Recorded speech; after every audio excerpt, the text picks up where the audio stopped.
Good morning. I don't know if it's morning when you're watching this. Hey, Adam Savage here in my cave with another one-day build, and today is a tool fix slash mod, and as you read here, table saw fence upgrade. Now, let's see here. Yeah. My table saw is a lovely Powermatic Model 66 with a Powermatic, Accu-Fence, Powermatic 3, and the Powermatic fence has these beautiful laminate sides that it came with. It's probably 20 years old now. And I had a table saw kickback that destroyed one of these two fences. It actually destroyed the hero one, the one on the left side, and I chucked it and swapped it out for this one. And then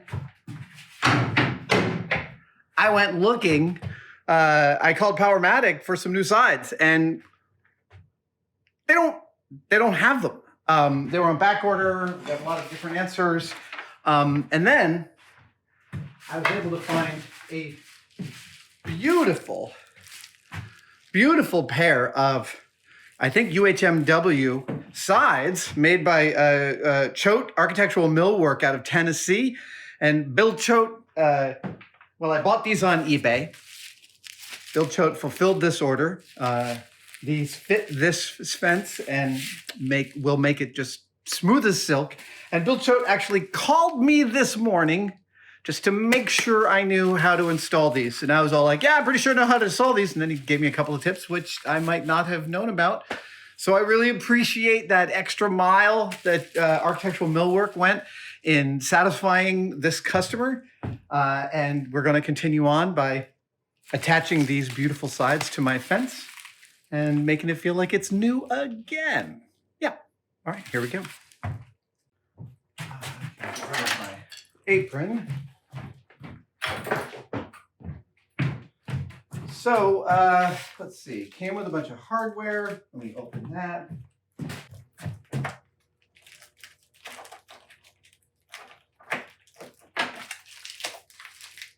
A whole bunch of nylon capture nuts to make sure that once you install this, it stays installed.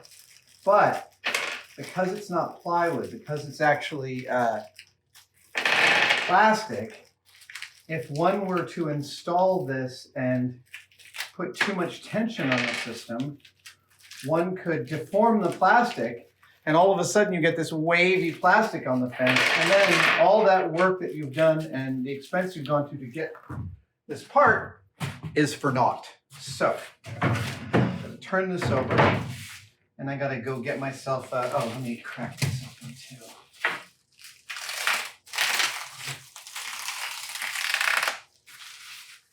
Oh, see, yeah, that's the thing is, I really do believe like I could have cut these out on my mill with a keyway slot, but you know what?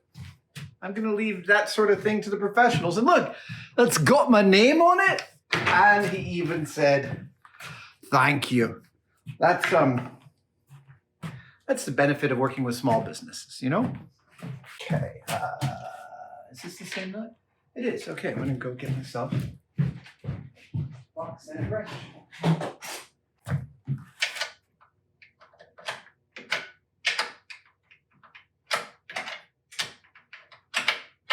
I don't need to remove these all the way. All right, so here, I'll show you how this whole thing works. There are these keyhole slots in the sides, and these sorry. I've been cleaning up this morning and it's a little dusty.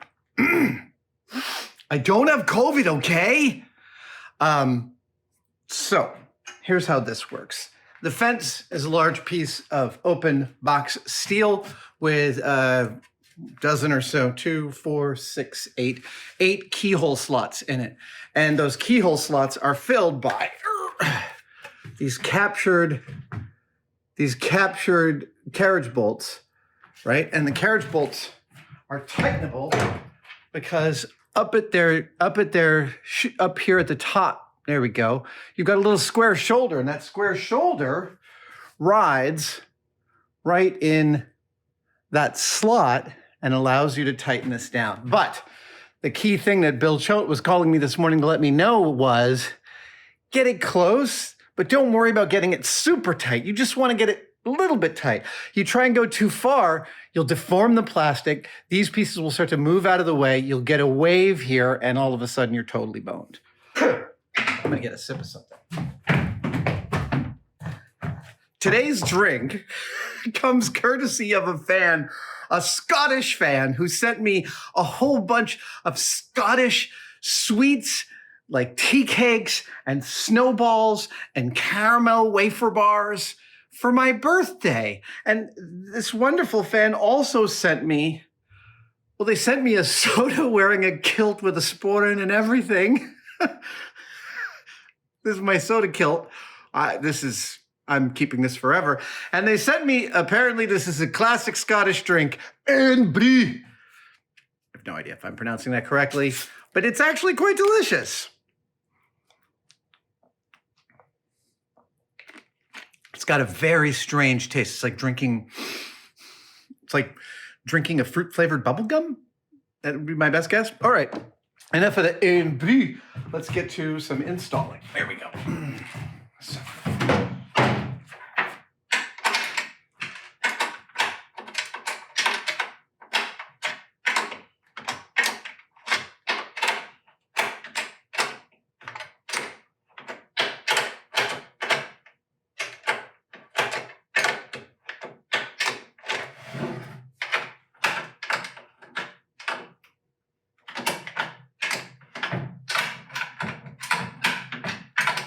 There we go. All right, so. Okay, let me get a hammer.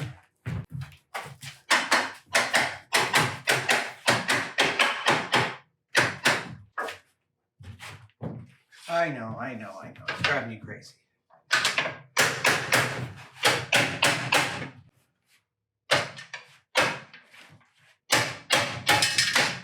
Oh.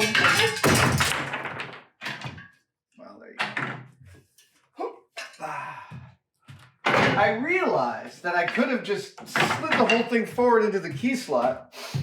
Now I've got 8 little nut and bolt arrangements on the ground. 1, 2, 3, 4, 5. Are you gonna spend the whole day talking like a Scotsman? No, I will not offend the Scottish people by attempting to do their accent.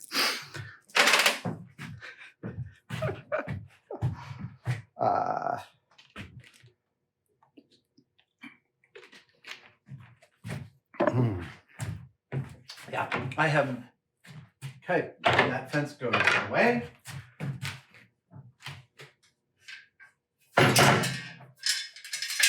Oh, there's one. Oh, and that's one too. 2, 4, 6, 7. I've collected 7. Okay, let's just check this. Make sure this looks all clean. It does.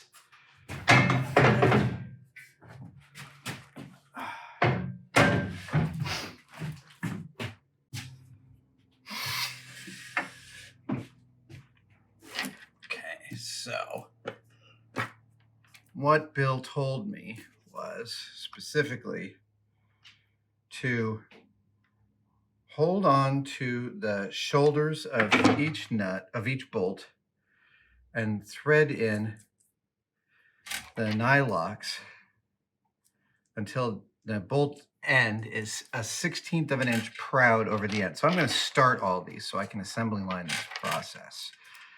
16 bolts to do. It's a little bit laborious, but I might automate this process a little bit. I'll show you how I do that.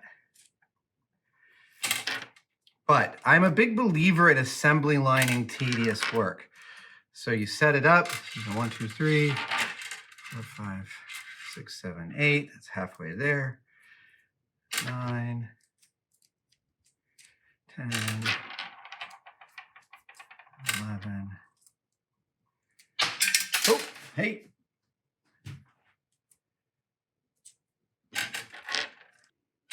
2, 4, 6, 8, 10, 12, 14, and 16. Excellent. Okay, so now I need a socket for this.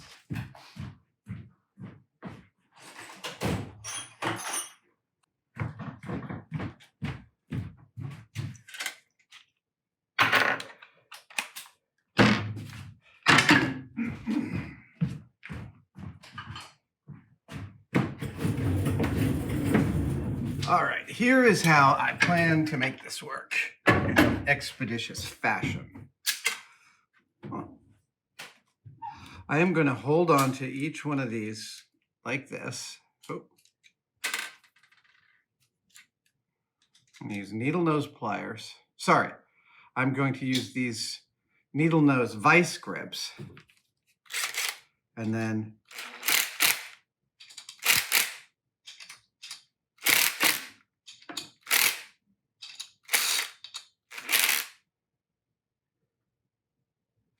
is that about a 1/16 of an inch proud? It looks like it. Okay, let's try that again, and I might be able to make this go faster. Can I just say, the socket attachment for your driver, I'm gonna do a tooltip on this because it's literally one of my favorite things in the world. Oh, there we go, that's 2. Sorry about the burp, it's just the NB coming up.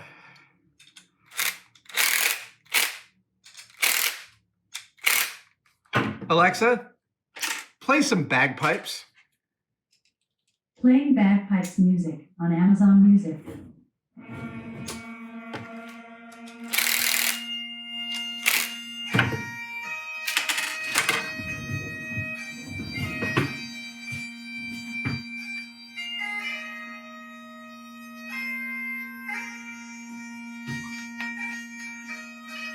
I have some Scottish blood in me.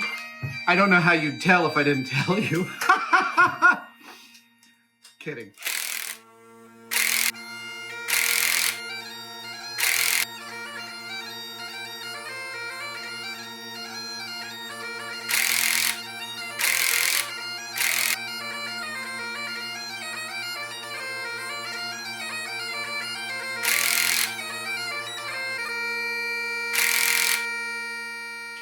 I know. It's a rights nightmare. But I don't think anyone holds the rights to. Who knows? I'll bet some music company's trying to figure out how to get that advantage. Anyway, as you can see, I'm able to go quite quickly now that I've got my system set up. And far from being tedious, this job is actually almost a little bit fun because we'll be done in less than like 2 minutes. Yeah.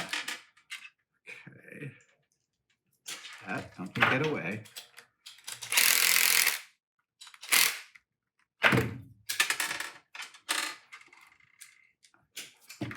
I will tell you, when Bill Choate called me this morning, I hung up on him because I just thought it was spam. Because like you, I get like a crap ton of spam calls on my phone every day. And then he called back, and I heard that Tennessee accent, and I must say, I haven't gotten a spam call with the Tennessee accent. So I decided to listen. And it was Bill doing me a solid. Okay, so I have these all set up. Now we want to put them one each in each one of these, like that. And I'm going to want to sink it down to the bottom.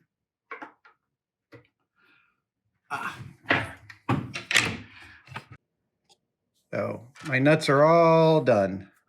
Each nylock nut has been cinched down till it's about a 1/16 of an inch proud of the nylock nut. And now I am slowly installing each one into its relevant T-slot. Let's get this going here like this. Yeah. There we go. Look at that. It's like an instructional video. It's almost like I know what I'm doing.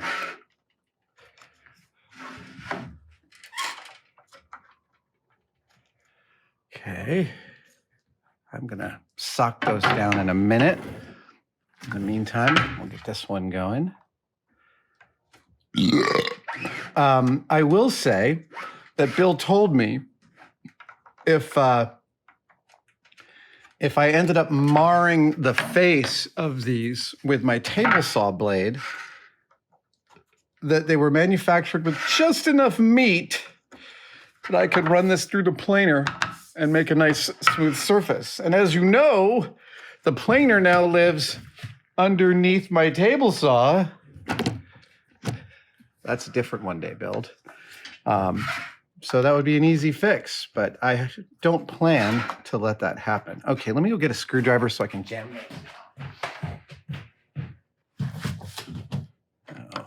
1, 2, 3, 4, 5, 6, 7, 8. Oh, so sorry. Didn't mean to hit you in the face. 2, 3, 4, 5. Nice manufacturing tolerance, Bill. This is tight, but not tight. It is just exactly right. Okay, so now I gotta install them on the things. Here we go. Okay. Right, that is still the correct nut. So.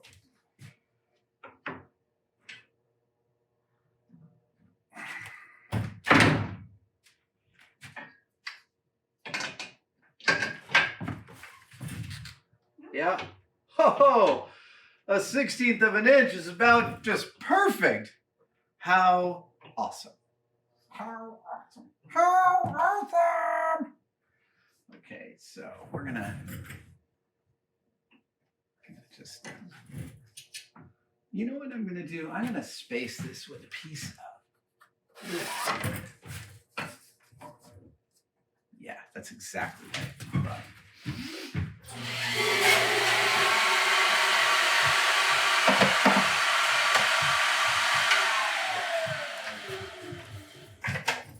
I'm going to get it close with this piece of glue on. Yep, good. Yeah, it's just, yeah, perfect. Okay, so.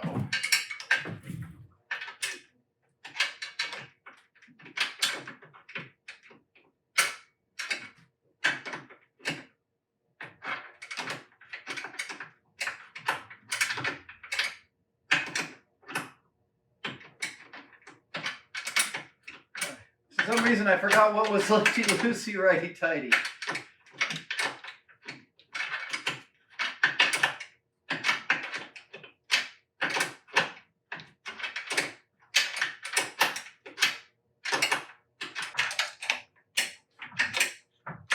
So Bill's advice was not to over tighten this, but just get each one until it's just reached, it's like, it's got a little bit of a grab. Because you're grabbing across 8 points. You don't need a huge amount of you don't need 80 foot-pounds on each one of these dungeons. And it's pretty easy to tell when I've got it cinched. Let's just double check this. That's very consistent. Nice.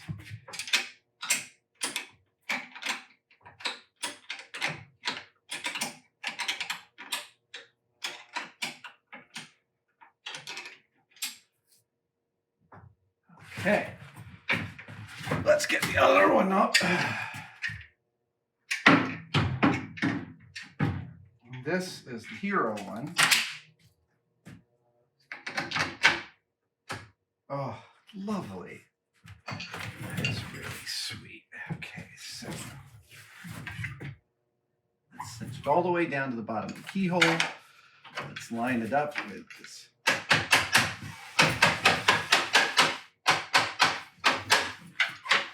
And I'm just balancing the load, not trying to do too much at once. Just little taps all the way down.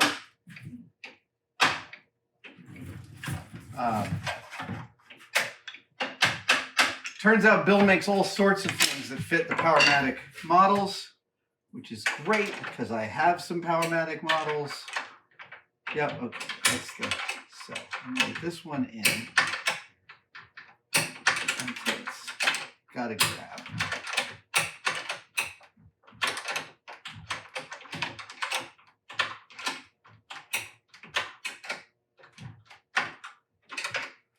That's a grab. Let's get that spacing. Oh, oh, nice. Very close. Okay. Cool. I'm going to go down to the other end and do this one.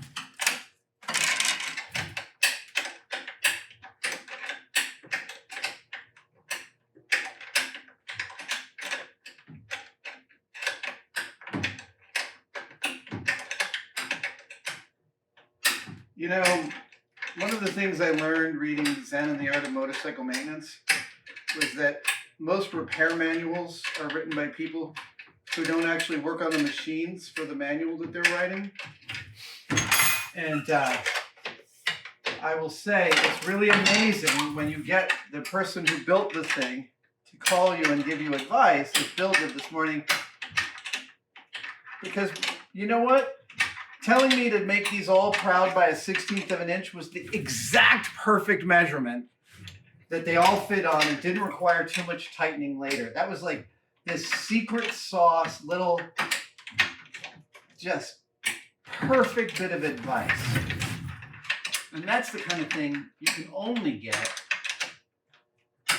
I know I should be using a ratcheting box end, but I can't find my 7/16 ratcheting box end.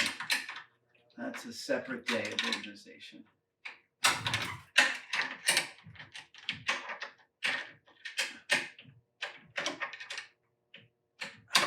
Come on. That's it. Good.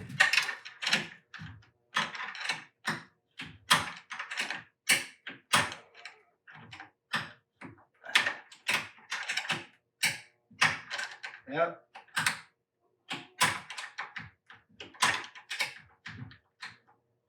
Grab.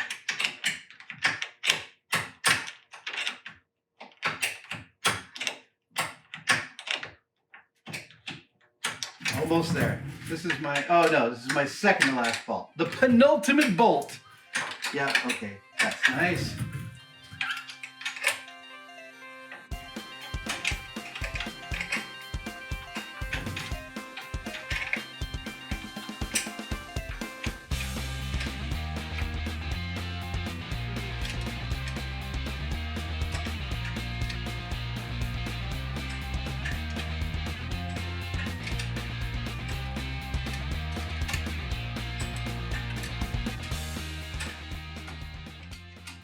All 16 bolts, okay, 14 of the 16 bolts are nice and tight. I'm having trouble with those two. However, those aren't bearing really any of the real load. It's all being done by these other 14, and I feel pretty cool about that. So, I can now do an install. It's great. Oh, and I want to make sure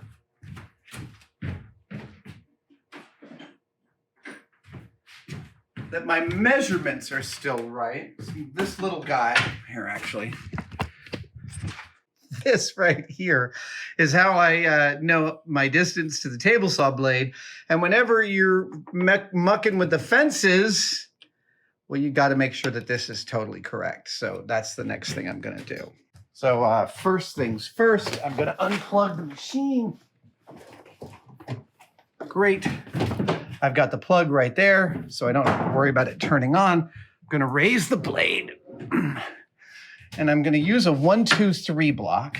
I'm going to move the fence until it's precisely 3 inches. I'm going to use my flashlight to make sure.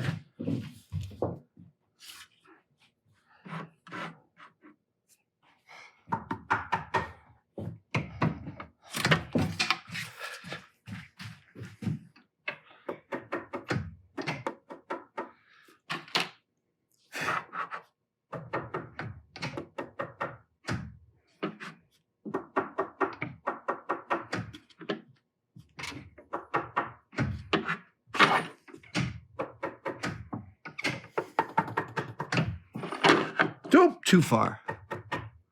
Oh, not far enough.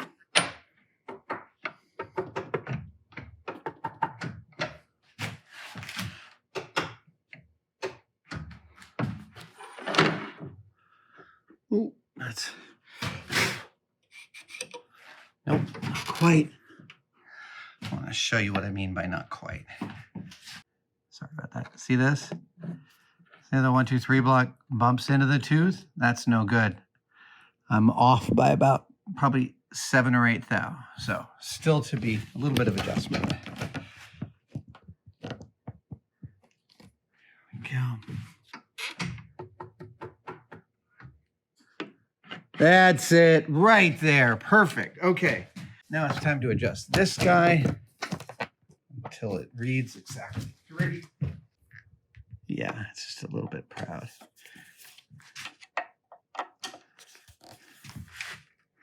It's not going to read 3 to your camera. It's going to read 3 to me, but there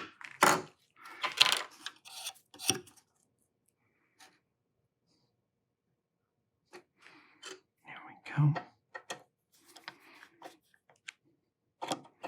Like you're never getting sub 10,000th accuracy on a table saw. Really, you're getting within 5 or 10 thou, but that's good enough. Okay, so, yep, we're there on 3. Oh, look at that. Here, let me get that out of the way. Put that back in my pocket. Look at these beautiful sides. Oh, smooth as silk. Oh, let us cut something.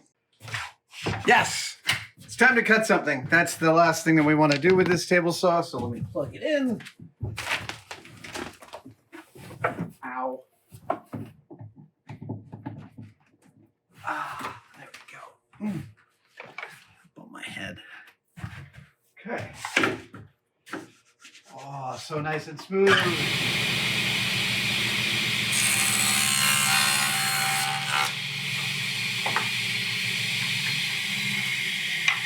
There we go. My table saw has a new fence. If you'd like to order your own for your Powermatic, chotemillwork@gmail.com and reach out to Bill. He'll make you a set for your Powermatic. Thanks for joining me. See you next time. Bye, guys. Thanks for watching that video. If there's a video equivalent of the Clean Plate Club, you're a member. If you want to support us, one of the best ways you can do it is going to our merch store and purchasing one of our beautiful new posters. This is my hand-drawn sketch of my 2 toolboxes that I used when I was an active model maker at Industrial Light and Magic in the late 90s and the early aughts. There's also on the far left side of the poster a list of all of the tools I had in these toolboxes, and I used them daily for almost a decade. Again, you can get your own version of this printed on a beautiful cardstock by following the links below.